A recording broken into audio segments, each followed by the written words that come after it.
The calculations command is useful to create a selection based on two channels. In this image, I've switched to the channels panel, and you can see that the red channel and the blue channel have the greatest differences. That's because the blue channel has a high presence of blue in the sky, but not in the brick, and vice versa for the red channel, where the red brick has a very high presence of red and the blue sky not as much. I'll choose Image, Calculations, and this allows me to combine the two channels together. Now, I've already selected red and blue, and I'll invert one of those channels, and then experiment with different blending modes. What you'll see is as you mix those modes together, you'll get a different combination of the layers. And what you're trying to do is get a high contrast selection between the tower and the background. This one looks pretty good with vivid light, so I'll click OK to make the new channel, and then press Command L for levels. Pulling in the white slider, I can start to clean up the background. Same goes with the black slider, and what I'm trying to do is extract the tower from the background. Using the middle slider, I can refine the gaps. That looks pretty good. I will click OK to generate a new channel, and turning it on makes it easy to see what's happening. Alright, I have a little bit of painting to do, so I'll select the channel there, and with the paintbrush, grab a big brush. And in this case, I'll paint with black to remove the tree. You can use different size brushes as well as hardness settings to refine your brush strokes. Remember, if you hold down the Shift key when you click, it'll connect the dots and draw a straight line, making it easier to clean up large areas. There we go.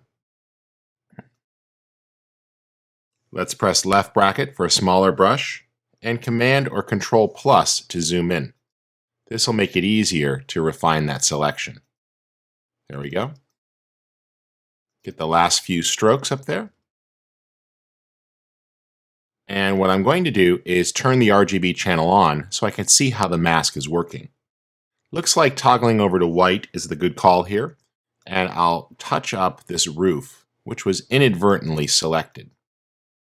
There we go. Let's just paint in here. Good. And take a look at some of the surface of the clock, which looks like it's picking up some of the blue from the sky. Remember, looking at the mask, it becomes very easy to spot the problems, and you could paint in any problem areas with a simple brushstroke.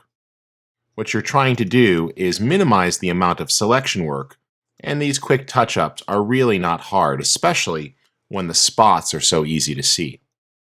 There we go. This one's tough. Let's take a look. That definitely is a reflection, but I'm going to knock those out. And it looks like we have our other window area here. Right bracket for a bigger brush, and I can quickly paint. And let's get that clock face. And you see there how easy it is to refine the overall selection. All right, that looks good. Let's turn on the background. I've got a little bit of a problem here with the railing. I could paint that if necessary. Or, in this case, I'm just going to take it out altogether because I just want the building. Let's check this side. And we'll just remove that as well.